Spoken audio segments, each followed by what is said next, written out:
I don't think these people understand that these videos are the building block. These videos are what inspired people, what pulled people to do cardistry, and they're just taking them down like they're nothing. And they aren't nothing. No matter what you say, they're not nothing. These videos shape people's lives. That was Reggie the Cardist. You may know him from his Cardistry compilation and Cardistry Archive accounts, as well as just being a super active member of the Cardistry community. I'm super excited for you to hear his thoughts on cardistry and his thoughts on how he's been running Cardistry Archive and the importance of video preservation. I hope you guys really enjoy this episode. I know I did, and let's just jump into it.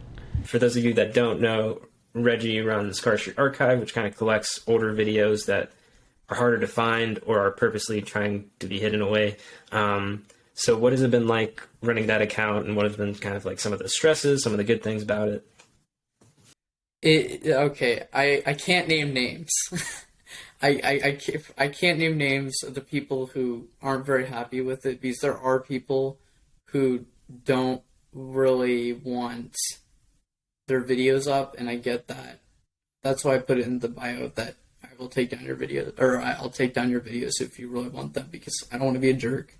I don't want to be a pariah in the community. I just want everybody to be happy, and that's the best system I could design. So, Cardistry Archive started in March of 2022, I think. I started it mainly as a resource for me, because originally I was collecting videos just for myself, and I'd upload them unlisted to my YouTube channel. In fact, you could probably still find some of those videos uploaded unlisted, or just put in playlists randomly. So if you ever start a Reggie archive, I'm telling you where to look. But yeah, I started doing that. Back then, my main source was Chinese YouTube, Bilibili, Yoku. If you're an active archivist who takes videos, then yeah, that you'll know what Bilibili and Yoku are. So yeah, I use those to find deleted videos, and then I discovered some other tricks, which I'll get into later. So if anybody's watching, they're going to start deleting, they're going to find my tricks, and they're going to delete all their videos, but whatever. Yeah, I always wanted to make a video about how to start an archive, but whatever. I got to get back on track. I keep on going on tangents. So yeah, I started it in like March. It was pretty steady subscriber growth for a while. Like I probably by April had like 50 subscribers. It was pretty positive then. Like I only started running into problems once I got to like 200-ish. So yeah, I just kept on uploading consistently for a few months. People really liked it. They got a lot of positive feedback. I tried to kind of keep my identity out of it at first, but then I eventually just kind of embraced it, because people just started to know it was me anyways, because I told like one person, they told everybody. So yeah, I originally started it then. The first major problem I ran into was I was on a Discord call with a lot of people and a major cardist. If you're watching this, you know who you are.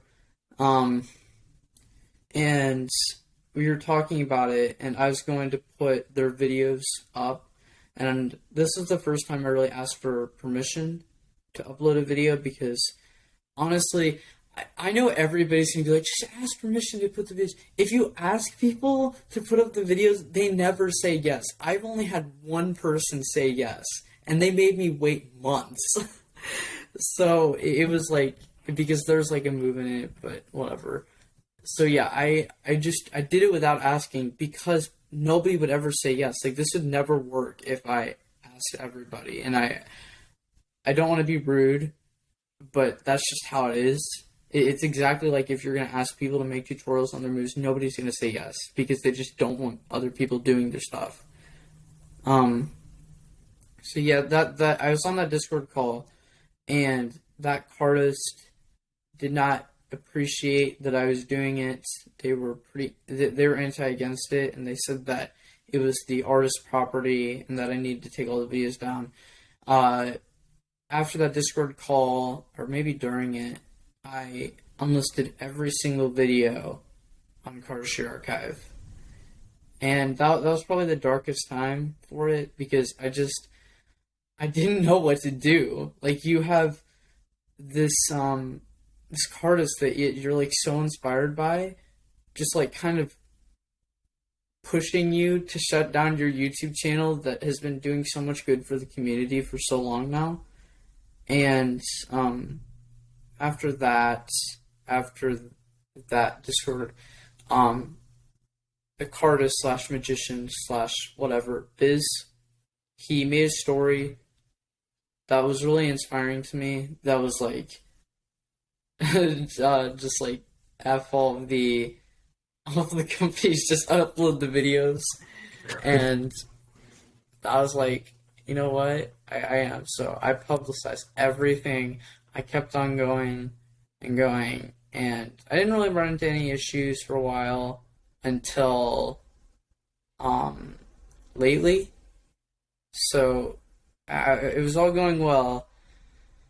And I don't know if you know, but on my personal channel, I like to make compilations of Cardist. So I have like I used to have a compilation of James, and I think I might have had one of Trent, I don't know. And I had one of Nikita and all of those people. So I made those compilations. I sent one of these Cardists a compilation I was making, and because I was proud of it, and I was like, hey, check it out, whatever. And they saw it, and they're like, that's really cool. I like that you're collecting my videos. But then they asked me to take it down. And I was like, okay. And then they realized I upload their videos to Cardistry Archive. So they were like, take those down too. And then they found out that I had a whole playlist of like all their videos, like the unlisted ones. And they're like, you need to private every single one of those unlisted videos and like everything. It was such a pain. And it was funny because this Cardist like paid me off in like their videos, like their some of their like deleted clips. So that was also like a big name Cardist. Like it was really weird. It's so weird that like my inspirations are coming down and then just like shutting down something I built. I don't know what to call it. It's kind of sad because I can't look at those people the same way as I used to, and that's really disheartening. Sometimes I wish I just didn't start the archive channel so that none of this crazy stuff would ever happen. But I know it's doing good for the community, and I don't plan on shutting it down ever. So something might happen. I have no idea. If Tobias or Oliver contact me, then it's over. But yeah. Yeah, and I had another Cardist that around that time that we met for the first time on a Discord call, and we didn't really get off on the right foot. So we already kind of started like not. At least I don't think he really likes me, but we don't really like each other all that much. Another major Cardist, by the way.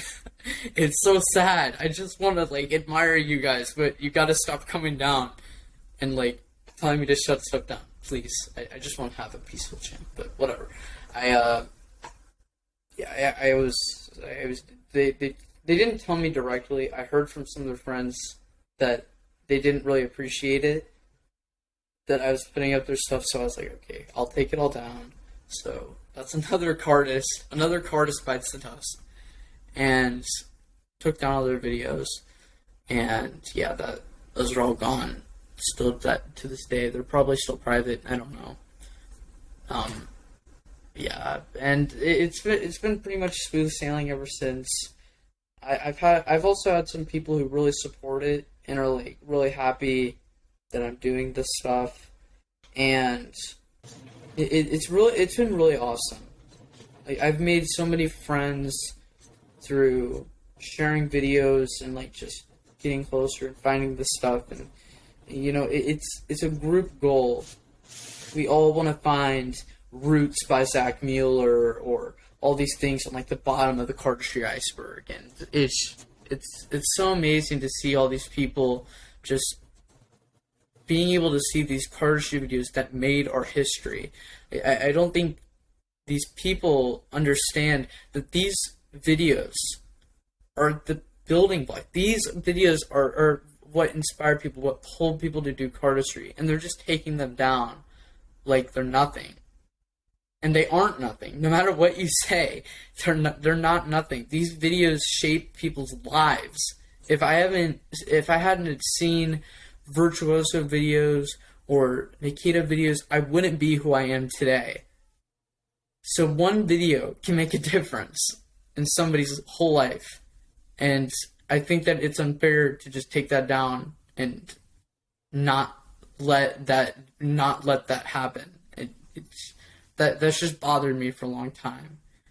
On a brighter note, here's some. So if you've lost a video that's gone, I got some tips for you to maybe find it. So if this is a big video, it was probably re-uploaded to Bilibili, VK, Yoku, any Chinese or Russian YouTube page, because they can't watch videos on YouTube. They re-upload them there where they stay forever because the cardist can't take them down manually. Go there, search up the video. You might find it. You might get lucky. Sometimes you get lucky and you just find a ton of videos. Like one time, I found a whole channel with just all the old Tobias videos, every single one, and I was like, yes. If you're looking for an unlisted YouTube video, these are a little bit harder to find, but it's still possible if you get lucky. You could search if you go through a cardist playlist. Normally they have playlists of videos, like Trin has one like featuring me, and that used to have videos that he'd made that were unlisted in it, and like Lars had one and that type of stuff. So yeah, that's how I find some unlisted videos. I go through YouTube playlists. So if you just search up the cardistry video and then you put sort by playlist, if it's unlisted, you might actually find it, but it just takes a lot more work in searching. Another trick to do that is there's like a place called unlistedvideos.com, so you can go there and search for it. Although that's not really the best resource because people have to manually upload links and nobody's really uploading cardistry links to it. Mm-hmm. Yeah, that's probably about it. I mean, I guess you could contact the creator directly, and sometimes they do it. I have friends who also collect videos, so if I don't have a video, I'll be like, hey, do you have blank video? And then sometimes I get lucky, they have it, and sometimes you just can't find it. I mean, some videos are lost forever to time. Like the Alex Ricky CDC videos, those are gone. You can't find them anymore. It's a shame, but they're just gone. And yeah, those are the main ways I use. But I just go to people who archive videos and ask them because that's probably the easiest way. So if you want a video, DM me. I might have it. I don't know. On the flip note, too, if you feel like you have a lot of videos, Reggie might be a good guy to reach out to.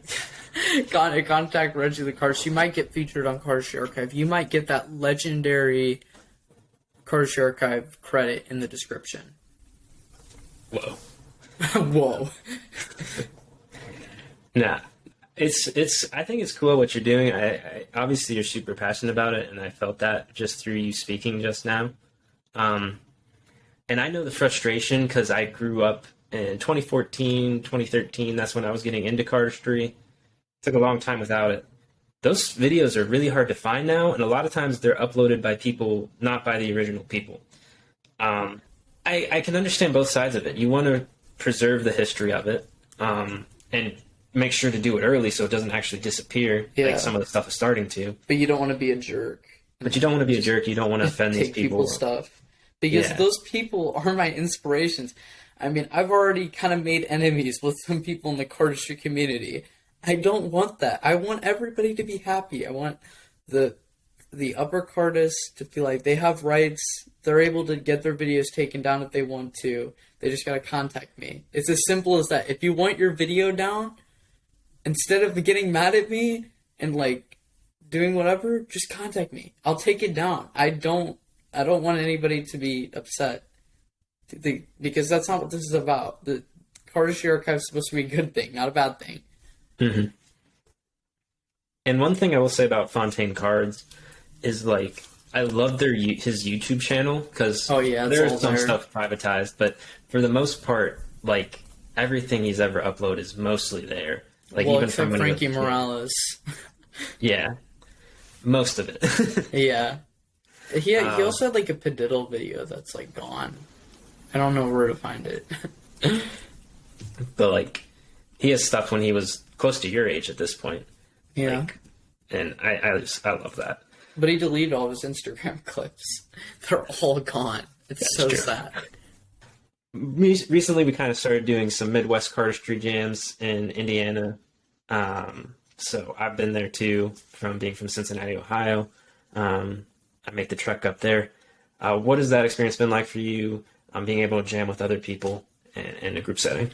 I just want you to realize how, like, lonely I was before, like, I got Instagram and stuff. Like, I was so desperate for another cardist friend. Like, I was convinced there's no one in Indiana. No one in Indiana. No, like, literally no one. And I didn't realize until I stumbled upon Ohio Cardistry, like, the account. And I was like, there's actually people near me. And, like, people were following me, and I contacted them. And eventually we made Midwest Cardistry, which is a group chat. If you live in the Midwest and you are a cardist, contact me. I will add you to that group chat. So that has been the source of where we plan our jams. The jam itself, that was amazing. Like, Nate did an awesome job at organizing it, and it was so fun. I got so much video. It was just such a cool experience to see cardistry in person. Like, you don't realize it until you see it, but, like, somebody who can, like, do a Charlier cut and, like, just do all this crazy stuff, it's just,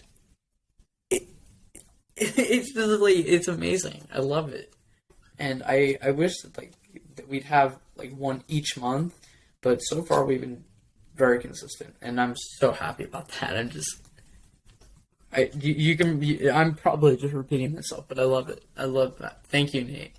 The second one was also very good. I got to meet Lucas Mills, for the first time. He was awesome.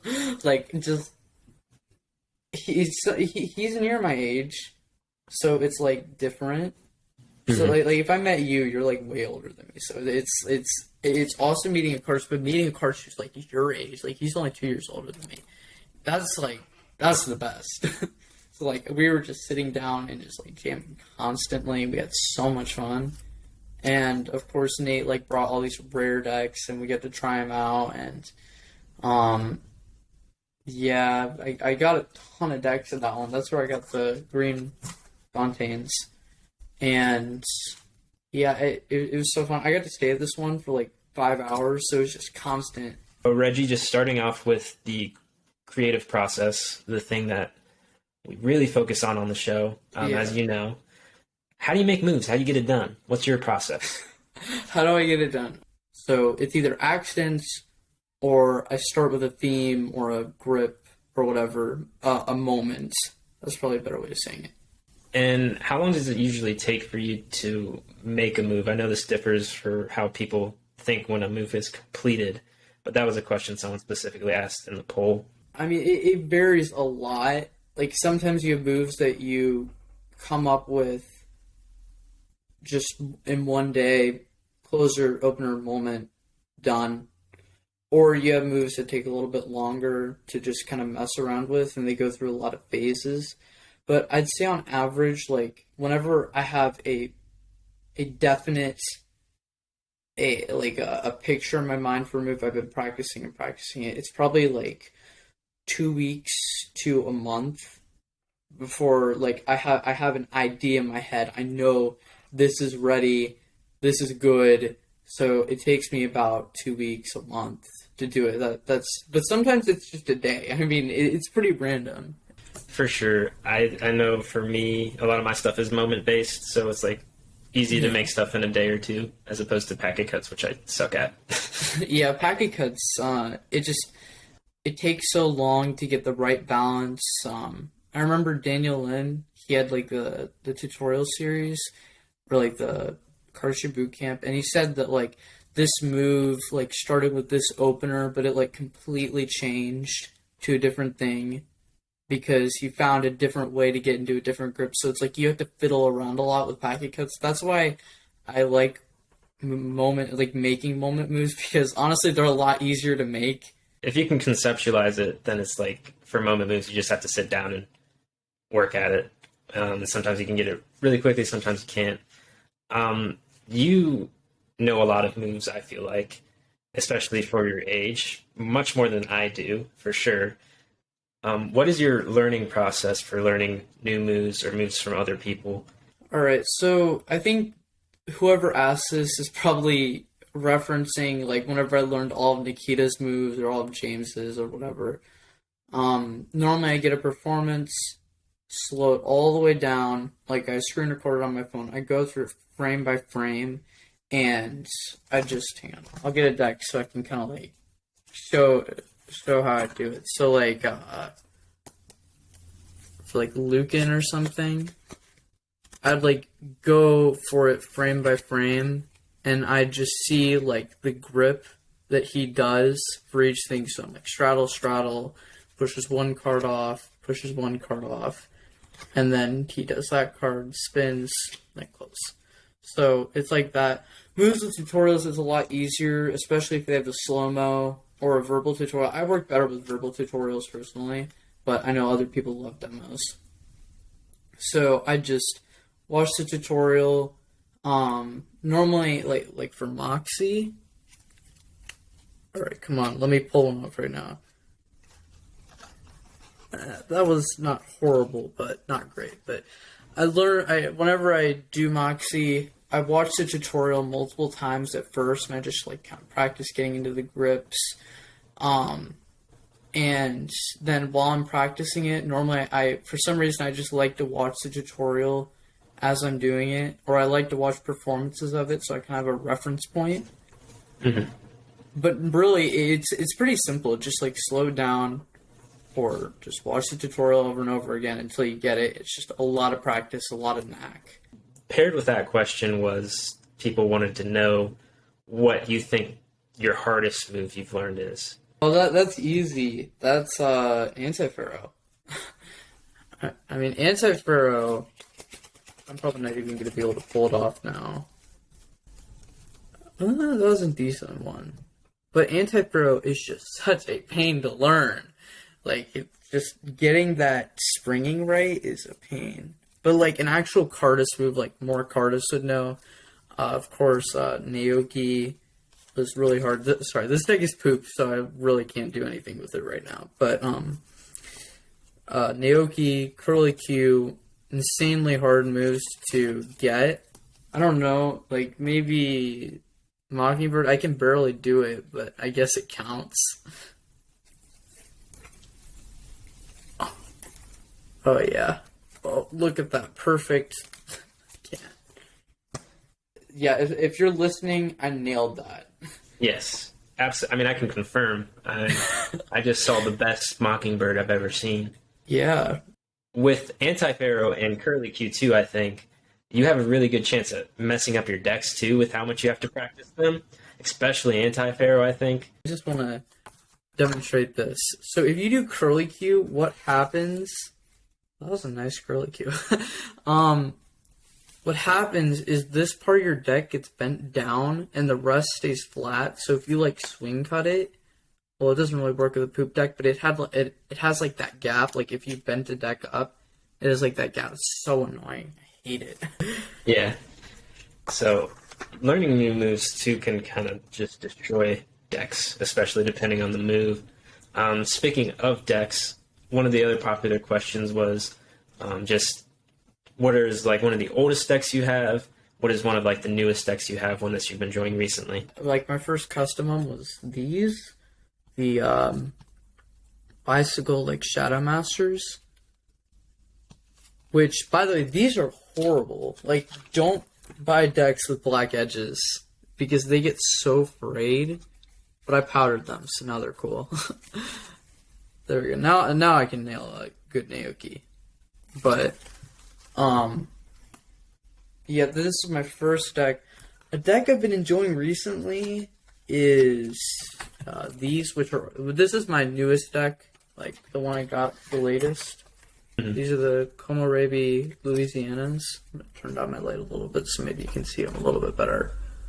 But these, I also got like some, like anyone, like these dots. These are really cool. On the topics of decks and decks that we own, someone wanted to know how you got the first 5 Supreme backs for Fontaine, because they are very hard to find.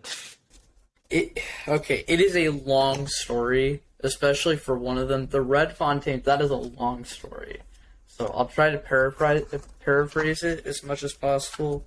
So if you guys don't know me, I was able to collect all of the original 5 Fontaines.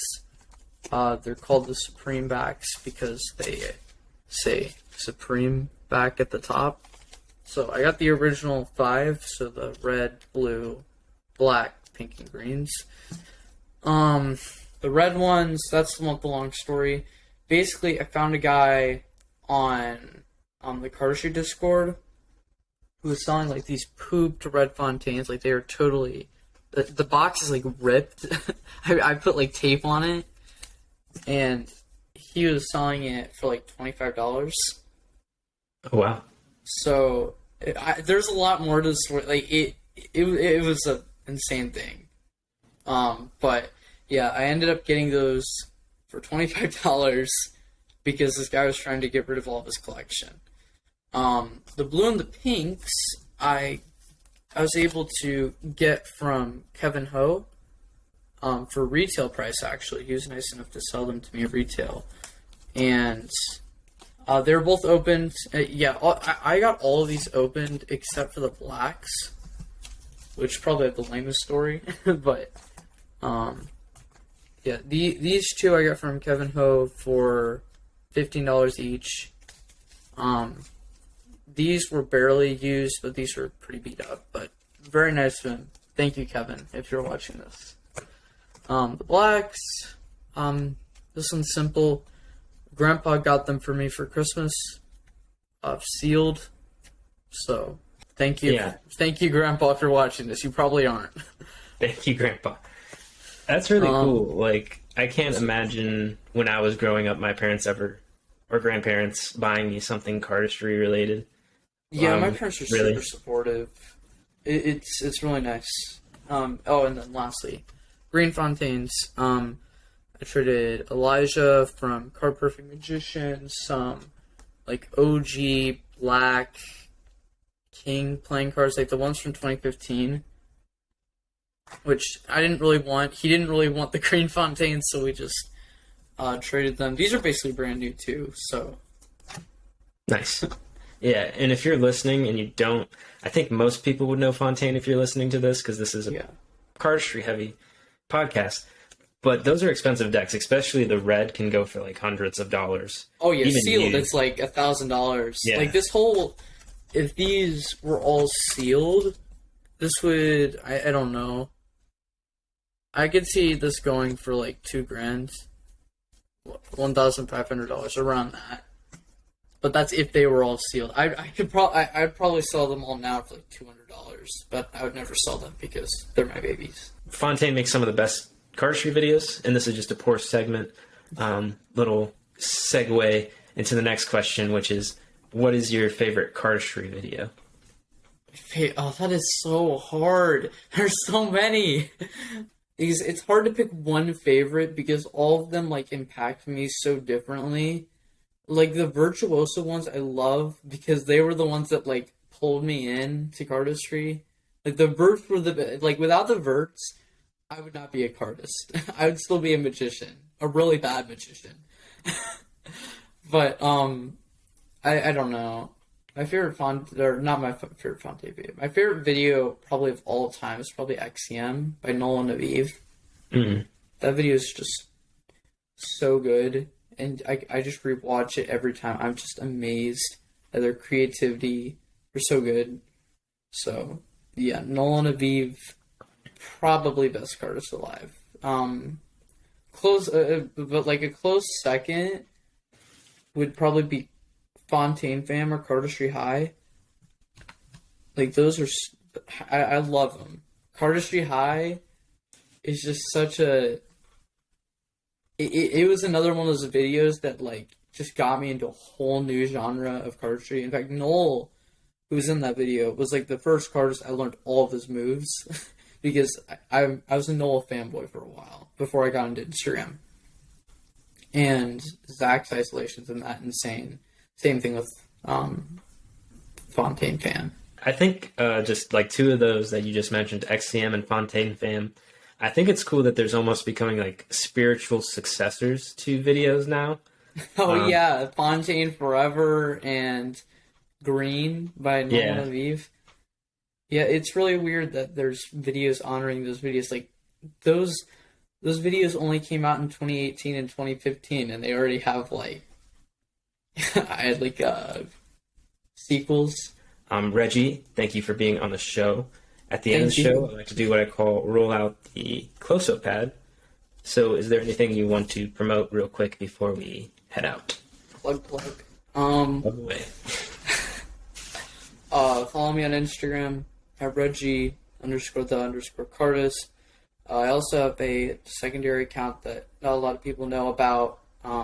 It's just Reggie_the_Cardist.exe. Of course, Cardistry Archive. Go check out that on YouTube.